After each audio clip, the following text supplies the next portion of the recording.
धातु के घिसने की आवाज अभी भी कानों में गूंज रही थी, साथ में राजेश की बेताब फुसफुसाहट। टूटी हेडलाइट की मंद रोशनी में उसका चेहरा डर का एक विकृत नकाब था। आरती, मैं तुमसे विनती करता हूं, यह अकेला मौका है। तुम एक औरत हो, सिस्टम दया दिखाएगा, यकीन करो। मैं तुम्हारा इंतजार करूंगा, हर मुलाकात, हर पार्सल, सिर्फ तुम्हारे लिए। तुमने हमेशा मजबूत इरादों वालों की तारीफ की है। इस नरक से निकलने का मेरा सहारा बनो। उसकी आवाज भरभरा रही थी। उसके हाथ घबराकर उसके कंधे पकड़ रहे थे। कोट के कपड़े में ऐसे गड़ रहे थे जैसे डूबता हुआ आदमी जीवन रक्षक पर पकड़ बनाए। वह उस पल के सदमे और भयावहता से सुन्न, जब उनकी दुनिया कार के पहियों के नीचे पहले और बाद में बट गई, बस नींद में होने की तरह से रहला दिया। दिसंबर की शाम की बर्फीली ठंड, जो एक पल पहले मामूली बाधा लग रही थी, किसी और की जिंदगी के लिए कफन बन गई और उसके अपने दुःस्वप्न की शुरुआत। उसने राजेश का दोष अपने नाजुक कंधों पर ले लिया। कांटेदार तार आसमान को चीर रहे थे।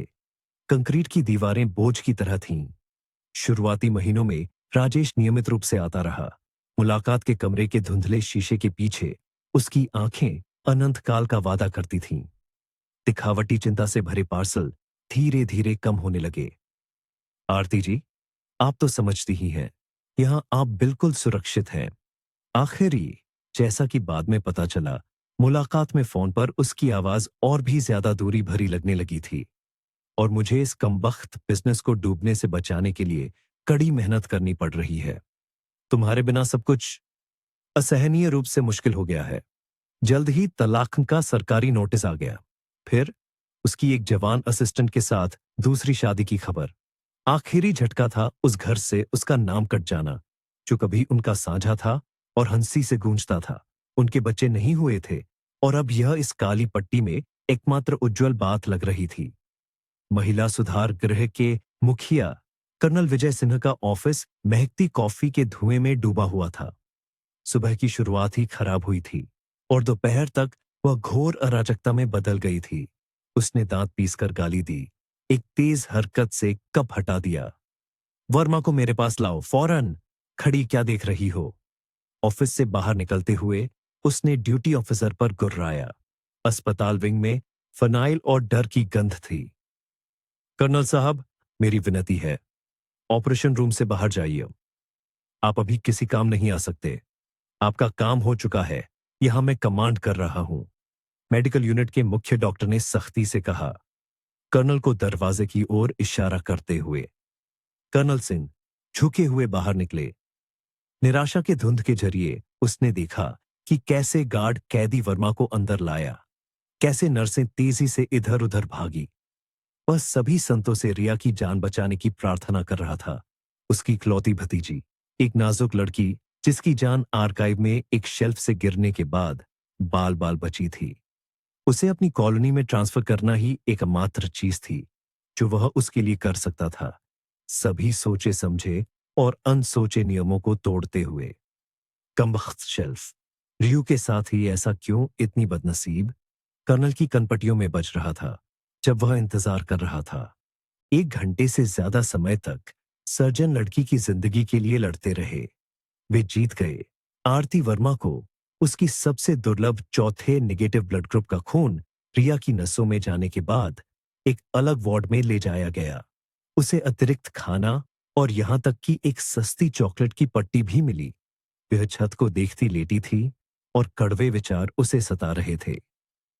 तो ये है तुम्हारी महानता की कीमत, राजेश। दिसंबर, सब कुछ दिसंबर में हुआ था। हमेशा प्यार करने, एक ही दिन मरने का वादा किया था। बगल के कमरे से डॉक्टरों की बातचीत के टुकड़े उसके कानों तक पहुंचे। हे भगवान, कैसा प्लाज्मा!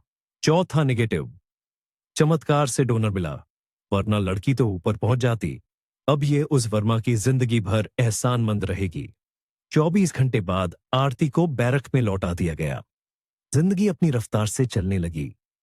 रिया 2 हफ्तों में मेडिकल यूनिट से निकल गई और जल्द ही माफी के तहत कॉलोनी की दीवारों से भी। कर्नल सिंह एहसानमंद रहना पसंद नहीं करते थे, इसलिए उन्होंने आरती की जल्दी रिहाई की प्रक्रिया शुरू करवाई। 2 महीने बाद सकारात्मक जवाब आया। वह पल जब जॉन के जंग लगे गेट पीछे छूट गए, हमेशा के लिए यादों में बस गया। उसकी आत्मा गा रही थी। वह पहले मिलने वाले किसी भी व्यक्ति को गले लगाने को तैयार थी, यहां तक कि एक खरोंची हुई आवारा बिल्ली को भी, जो उसके पैरों से रगड़ रही थी। अगर उसे पता होता कि जल्द ही वह खुद भी ऐसी ही हो जाएगी, आजाद मगर बेघर। वह घर की ओर भागी। तलाकत के बारे में उसे पता था, लेकिन राजेश ने उससे आखिरी ठिकाना छीन लिया है। ये नहीं। दरवाजा उसी ने खोला। उसके चेहरे पर खुला डर झलक रहा था। वह हमेशा से कायर था। नमस्ते। अंदर नहीं आने दोगे? मैं आजाद हो गई हूं राजेश। मेरे पास जाने की कोई जगह नहीं है।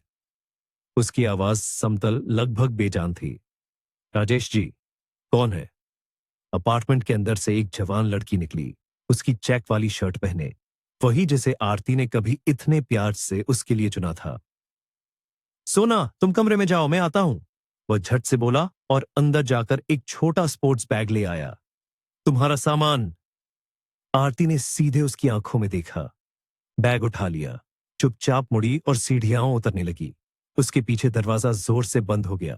गद्दार, कमजोर। दिल में खालीपन था। शुरुआती कुछ दिन बची खुची उम्मीद से उसने पुराने दोस्तों को फोन किया। बेकार। कोई भी पूर्व कैदी से जुड़ना नहीं चाहता था। आरती जी, आप तो समझिए। शालिनी अग्रवाल चहक रही थी। उसकी कभी की सबसे करीबी दोस्त, अब एक शानदार ब्यूटी पार्लर की मालकिन। यह भूल चुकी थी कि कैसे आरती ने कभी उसकी मदद की थी, जो बिना पैसे के राजधानी जीतने आई थी, उसे अपने पैरों पर खड़ा होने में। हमारे क्लाइंट तो बड़े लोग हैं, अगर उन्हें पता चला हंगामा हो जाएगा। मेरे यहां तो सफाई कर्मचारी भी पढ़े लिखे हैं। माफ करना, यह कोई व्यक्तिगत बात नहीं है। चाहो तो मेकअप कर दे, बाल बना दे, मुफ्त में, दोस्ती के तौर पर। धन्यवाद, मेरा काम हो जाएगा। आरती ने रूखेपन से कहा। अरे नाराज मत हो, मुझे खुशी होती, लेकिन भूल जाओ। शुभकामनाएं दोस्त।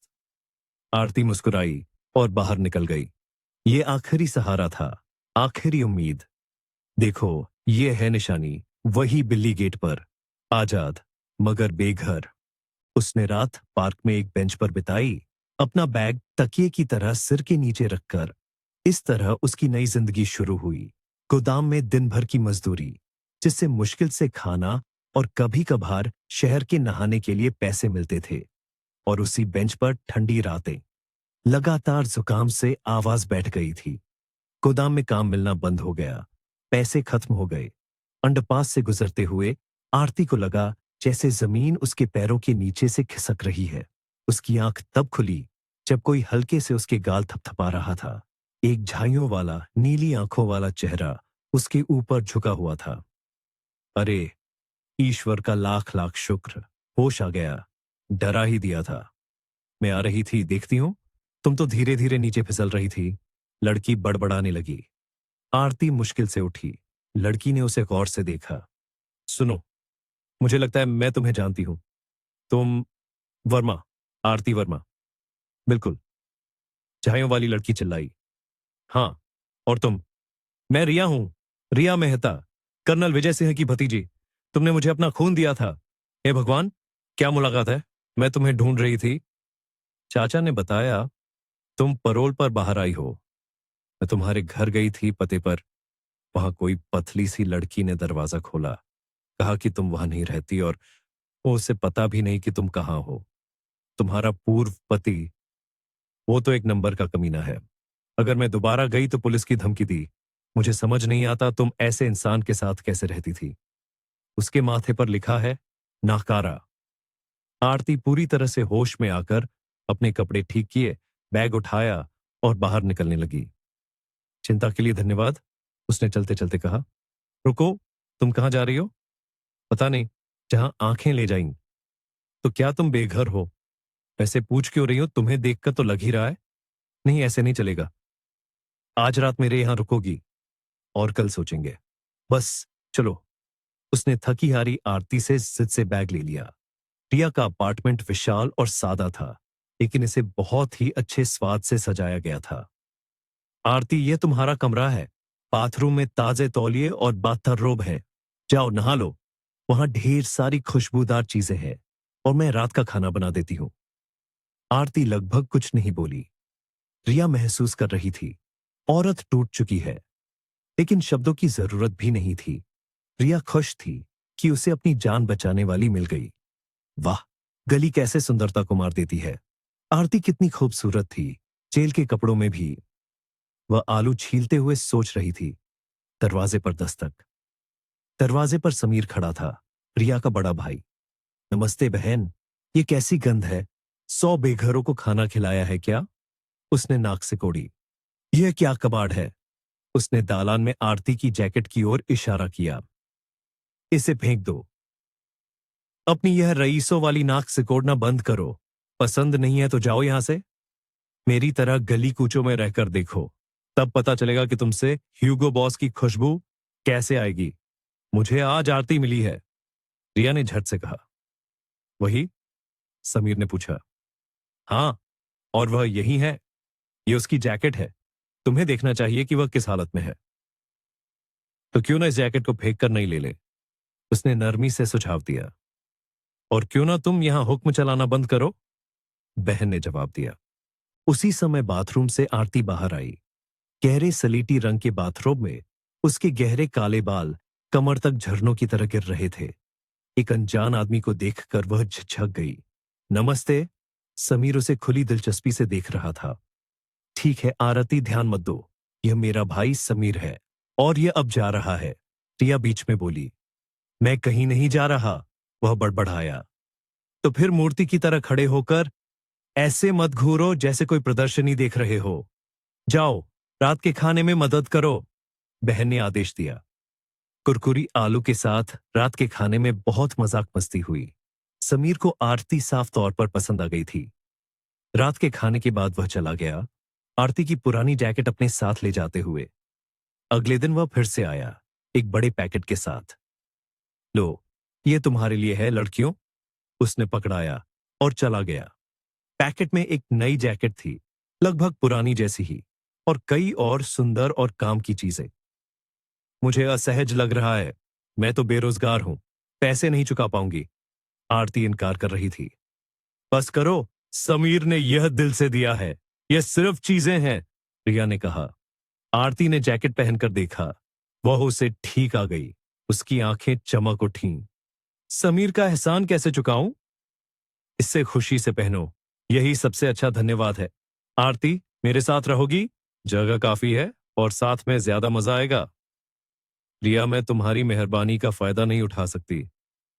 अगर तुम फिर से सड़क पर चली गई तो मुझे नींद नहीं आएगी। तब तक रहो जब तक हम कुछ सोच न लें, ठीक है? मुझे काम ढूंढना है।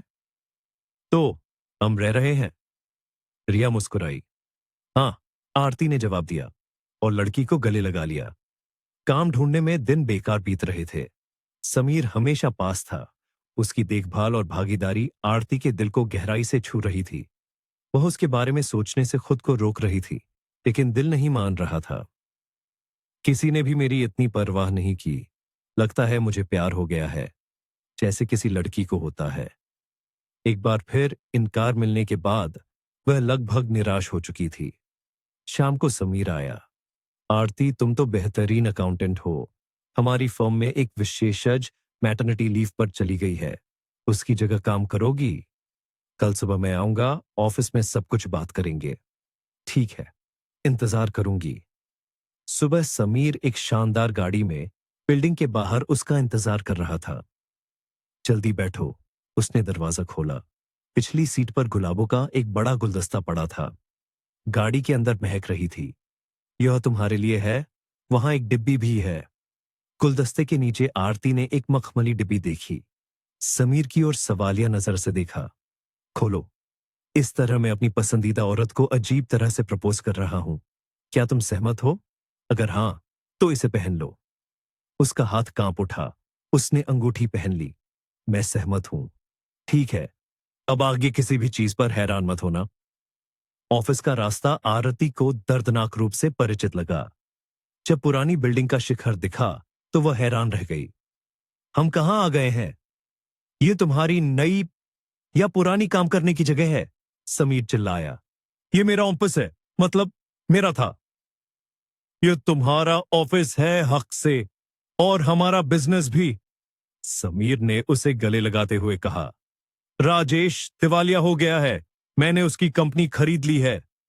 फिर ये सब कुछ पहले जैसा ही था, यहां तक कि उसका पसंदीदा बरगद का पौधा भी कोने में खड़ा था।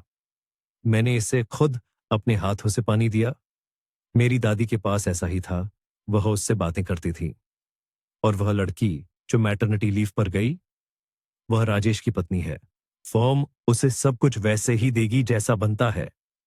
भविष्य के बच्चों को उनके माता पिता की नीचता की वजह से नहीं भुगतना चाहिए। न्याय होना ही चाहिए। तुमने किसी और के अपराध की सजा भुगती और तुम्हें सड़क पर फेंक दिया गया। बाद में जब आरती ने काम संभाला तो मुख्य समारोह की तैयारी शुरू हो गई। प्यारी, मैंने तुम्हारी शहर के सबसे अच्छे पार्लर में अपॉइंटमेंट बुक करा दी है। देर मत करना, वहां की मालकिन थोड़ी शान वाली है। समीर ने आरती को एक परिचित मोनोग्राम वाला आमंत्रण पत्र बढ़ाया। शालिनी अग्रवाल। जब आरती पार्लर में दाखिल हुई तो शालिनी ठगी सी रह गई। अफवाहों ने तो आरती को कब का दफना दिया था, और उसके सामने एक सुंदर खुशहाल औरत खड़ी थी। आरती जी, मुझे तुम्हारे लिए कितनी खुशी है, ऐसा आदमी तुम्हें मिला। वैसे तुम्हारा राजेश भी बुरा नहीं था। राजेश को भूल जाओ, उसकी दूसरी फैमिली है, बच्चा बड़ा हो रहा है। आरती ने शांति से जवाब दिया। शादी शानदार थी। मेहमानों में दूल्हे का चाचा कर्नल विजय सिंह भी था। समीर, तुम्हें तोहफे में एक खजाना मिला है, उसका ध्यान रखना। ऐसे लोग सोने से भी ज्यादा कीमती होते हैं, खास होते हैं। उसने अपने भतीजे को गले लगाते हुए कहा। नव विवाहित जोड़े खुशी से चमक रहे थे और 9 महीने बाद उनके यहां एक प्यारा सा बच्चा पैदा हुआ।